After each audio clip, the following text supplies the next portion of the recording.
আপনি যখন 4 বছরের কোনো ডিগ্রি অর্জন করেন, এর মধ্যে প্রথম বর্ষ, দ্বিতীয় বর্ষ, তৃতীয় বর্ষ এগুলো একটার পর একটা ধাপ ছিল মাত্র, তাই না?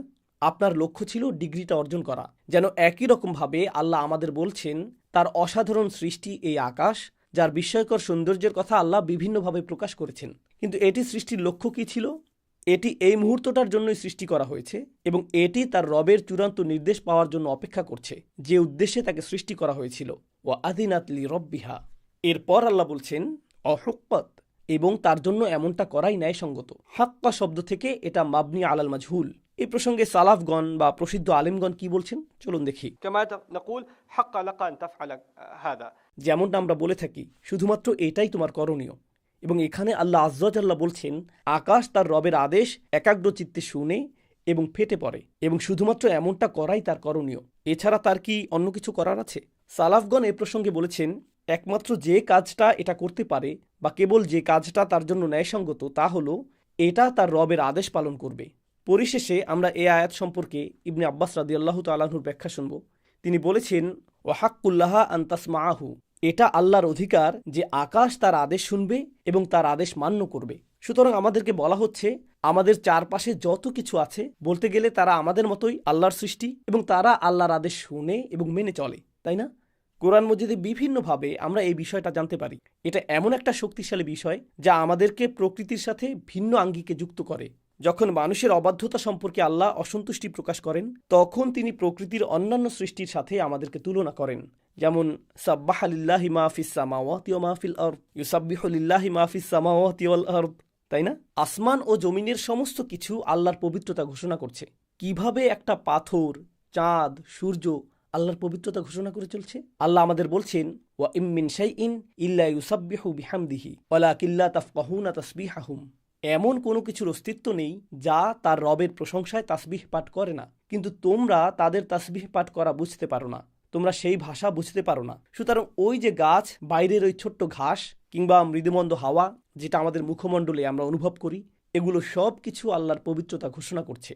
তারা আল্লাহর অনুগত এবং তারা প্রশংসার সাথে আল্লাহর আদেশের আনুগত্য করে থাকে, কিন্তু আমরা এগুলো বুঝতে পারি না। প্রসঙ্গত, আমরাই একমাত্র সৃষ্টি যাকে আল্লাহ কোনো আদেশ দিলে তা মানার কিংবা না মানার স্বাধীনতা আছে, তাই না? তার পছন্দ করার স্বাধীনতা রয়েছে আমাদের এবং জিনদের। অথচ অন্য সমস্ত সৃষ্টিকুলকে আল্লাহ যখনই আদেশ দেন তারা তার আনুগত্য করে, তারা তা মেনে চলে। কোরআনের অন্য সূরায় আসমান ও জমিনের আনুগত্য প্রসঙ্গে আল্লাহ বলছেন সুম্মাস্তাওয়া ইলাস সামাই ওয়াহিয়া দুখান, অতঃপর তিনি আসমানের দিকে নজর দিলেন এবং তা ছিল ধোঁয়ার মতো। ফাকালা লাহা ওয়ালিল আরদি ইতিনা তাওআন ওয়া কারহান, যখন আল্লাহ আসমান ও জমিনকে সৃষ্টি করেছিলেন তিনি তাদেরকে অনুগত হয়ে সামনে আসতে বললেন। তিনি আসমান ও জমিনকে বলেছিলেন তোমরা স্বেচ্ছায় বা অনিচ্ছায় আমার অনুগত হও, এবং স্বভাবতই আসমান ও জমিন তাদের ভাষায় উত্তর দিল قالتا أتينا طائعين. আমরা স্বেচ্ছায় তোমার অনুগত হলাম, তোমার পূর্ণ আনুগত্য স্বীকার করলাম। ওয়া আযিনাত লিরাব্বিহা ওয়া হুক্কাত। প্রসঙ্গত এই বিষয়টা বলতে গেলে বিগত সূরায় আমরা যেমনটা পড়েছি তার সাথে বৈসাদৃশ্যপূর্ণ। দেখুন, মানুষের কি তাদের রবের নির্দেশগুলো মন দিয়ে শোনা উচিত নয়? এবং যখন তারা নির্দেশগুলো শুনে তখন তাদের কি তা যথাযথভাবে মানা উচিত না? কেননা তিনি তাদের রব। কিন্তু পূর্বের সূরায় আমরা দেখেছি ওমা ইউকাযযিবু বিহি ইল্লা কুল্লু মু'তাদিন আসিম। মু'তাদিন, আসিম, দুইটা বৈশিষ্ট্য। অবাধ্য মানুষদের আমরা দুইটা বৈশিষ্ট্য পাই। প্রথমত, যারা সীমালঙ্ঘন করে, আল্লাহ বলেন সীমালঙ্ঘন করো না, তারা সীমালঙ্ঘন করে। আল্লাহ যা করতে নিষেধ করেন তারা সে কাজটাই করে, আর যা করতে তিনি আদেশ করেন তারা সেটা করে না। তাছাড়া সে খারাপ কাজ করতেই থাকে, খারাপ কাজ করতেই থাকে, এটাই আসিম। তো এখানে এদের সাথে আকাশের তুলনা করা হচ্ছে যে এই যে আমাদের মাথার উপর সুবিশাল আকাশ, এটা আমাদের চেয়ে কতই না শক্তিশালী। আনতুম আশাদ্দু খালকান আমিস সামাউ বানাহা, অথচ এটা আল্লাহর অনুগত। আচ্ছা, এরপর জমিনের কথা বলা হয়েছে ওয়া ইদাল আরদু মুদ্দাত, আর যখন জমিনকে সম্প্রসারিত করা হবে, যখন জমিনকে সম্প্রসারিত করা হবে। আরবিতে মাদ্দা শব্দের অর্থ হলো কোনো কিছু দৈর্ঘ্য বরাবর টেনে সম্প্রসারিত করা। এই কথাটা একটা হাদিসে এসেছে। হাদিসটাতে আমরা একটু পরে আসছি। প্রথমে শব্দটা কিভাবে কোরআনের অন্য জায়গায় এসেছে সেটা দেখা যাক। আলাম তারা ইলা রব্বিকা কাইফা মাদ্দা যিল, তোমরা কি তোমার রবকে দেখোনি কিভাবে তিনি ছায়াকে দীর্ঘ করেছেন? আপনারা তো জানেন যে দিন যত বাড়তে থাকে এবং সূর্য যত হেলতে থাকে আমাদের ছায়া ততই দীর্ঘতর হতে থাকে। তাহলে কিভাবে ছায়া দীর্ঘ হতে থাকে এবং সময় অতিবাহিত হয়, এই ব্যাপারে আল্লাহ আপনাকে চিন্তা করতে বলেছেন। আল্লাহ ছবির মতো উপমা দিয়ে মূলত আমাদের ভাবতে আহ্বান করছেন কত দ্রুত সময় অতিবাহিত হয়ে যায়। এখন এই আয়াতে আল্লাহ আমাদেরকে ওই সময়ের কথা বলছেন যখন জমিনকে সম্প্রসারিত করা হবে। আমরা রাসূলুল্লাহ সাল্লাল্লাহু আলাইহি সাল্লামের একটি হাদিসে এর ব্যাখ্যা পাই। হাদিসটি ইবনে কাসির সহ অনেক মুফাসসির তাদের গ্রন্থে বর্ণনা করেছেন এবং এটিকে হাসান হাদিস বলে সাব্যস্ত করা হয়েছে। আমরা এটা পড়ে দেখি। ইযা কানা ইয়াউমুল কিয়ামাতি মাদ্দাল্লাহুল আরদা মাদ্দাল আদিম।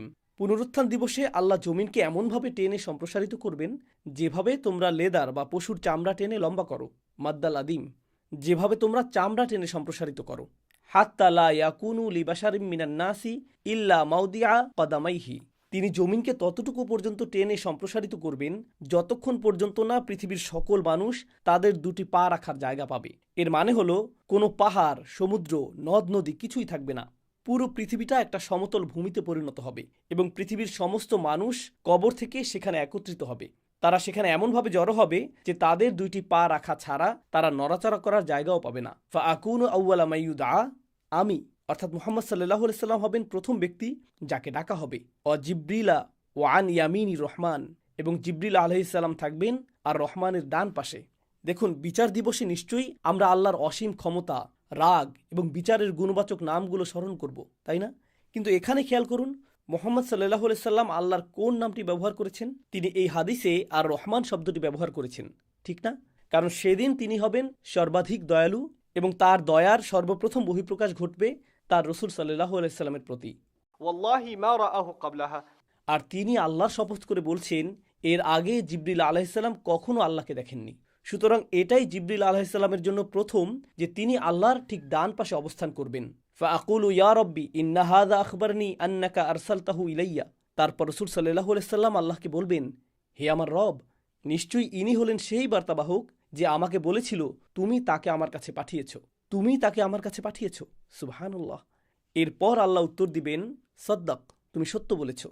তাহলে এই হাদিসে জমিনকে টেনে সম্প্রসারিত করার বিষয়টা বর্ণনা করা হয়েছে। যাই হোক, আমরা সূরায় ফিরে যাই। ওয়া ইযাল আরদু মুদ্দাত, যখন জমিনকে টেনে লম্বা করা হবে। দেখুন, যখন কেউ কোনো কিছু টেনে বড় করে তখন এটার পরিপূর্ণ নিয়ন্ত্রণ ওই ব্যক্তির কাছে থাকে। সুতরাং এর মাধ্যমে আসমানের উপর আল্লাহর কর্তৃত্বের পাশাপাশি জমিনের উপরও তার পূর্ণ কর্তৃত্ব বোঝানো হচ্ছে।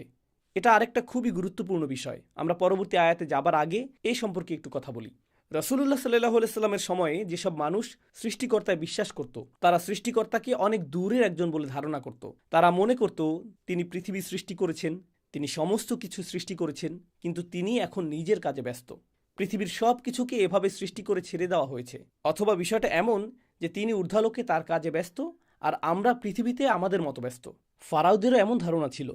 ফারাইনা, তারা বিশ্বাস করত সৃষ্টিকর্তা, সূর্যের দেবতা বা অন্যান্য আরও যত দেবতা আছে এরা আকাশের উপর থাকে আর এই পৃথিবীর শাসনভার আমাদের, আমরাই এখানকার শাসক। ঠিক আছে?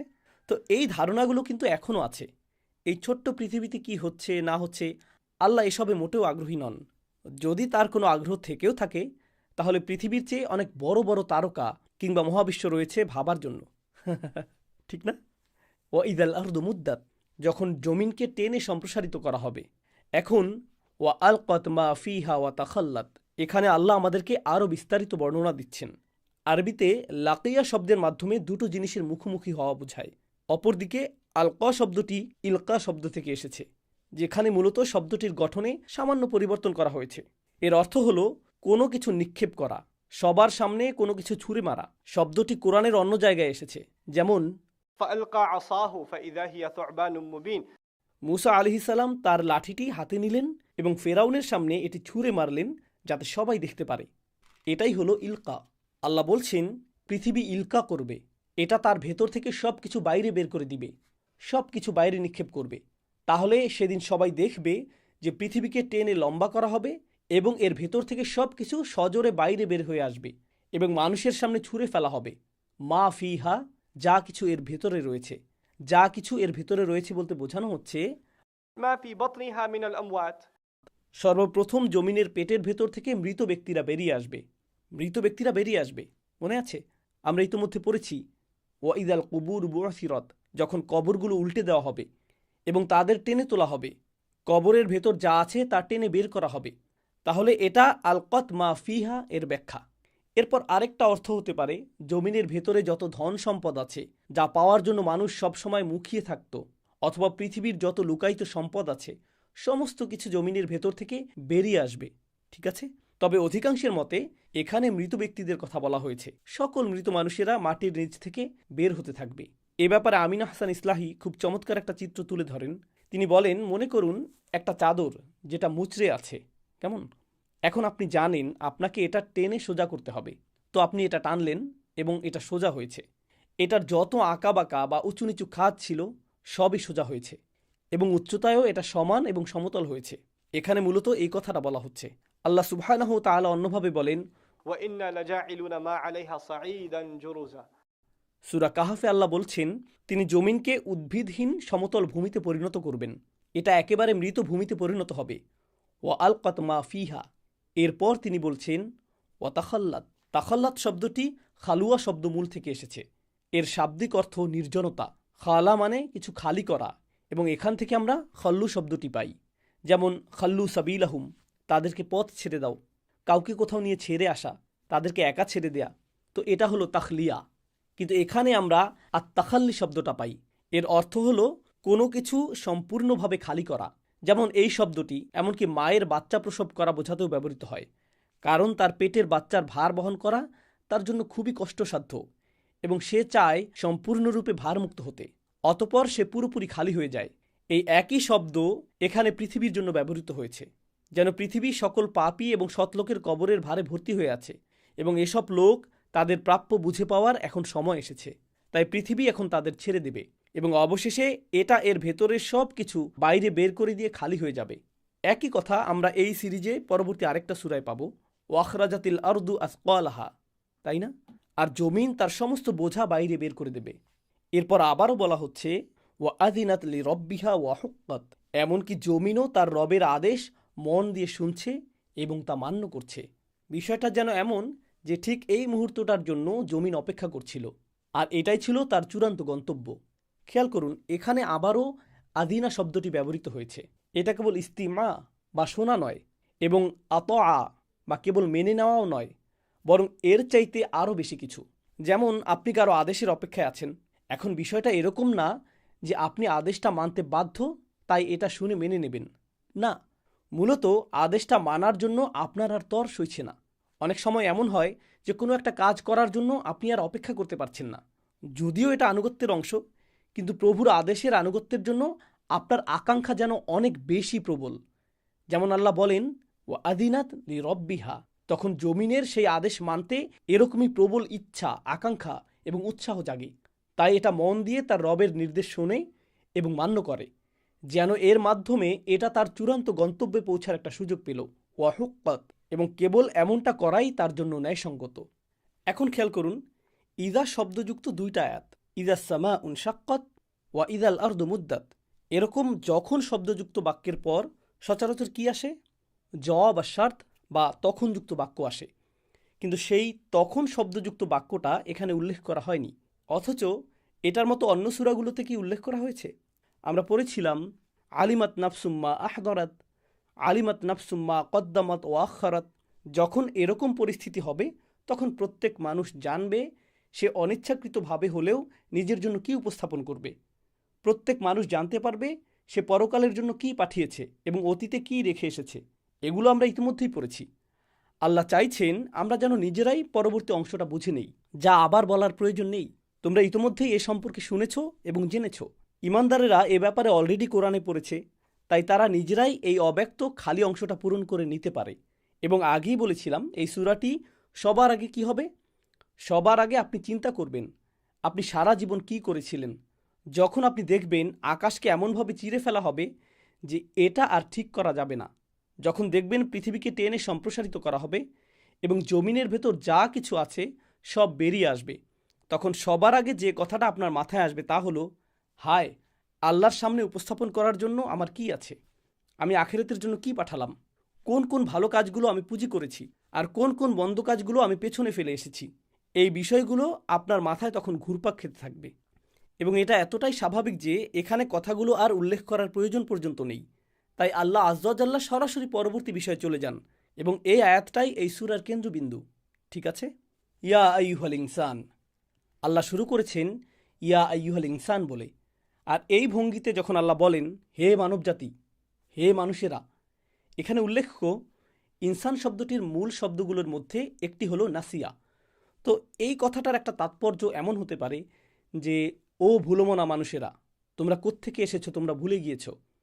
তোমরা ভুলে গিয়েছো কোথায় তোমাদের গন্তব্য, অথচ আকাশ ভুলে যায়নি, পৃথিবী ভুলে যায়নি, তোমরাই ভুলে গিয়েছো। তাহলে ইনসান শব্দটা থেকেও আমরা নিসিয়ান বা মানুষের ভুলে যাওয়ার প্রবণতা সম্পর্কে ধারণা পাই।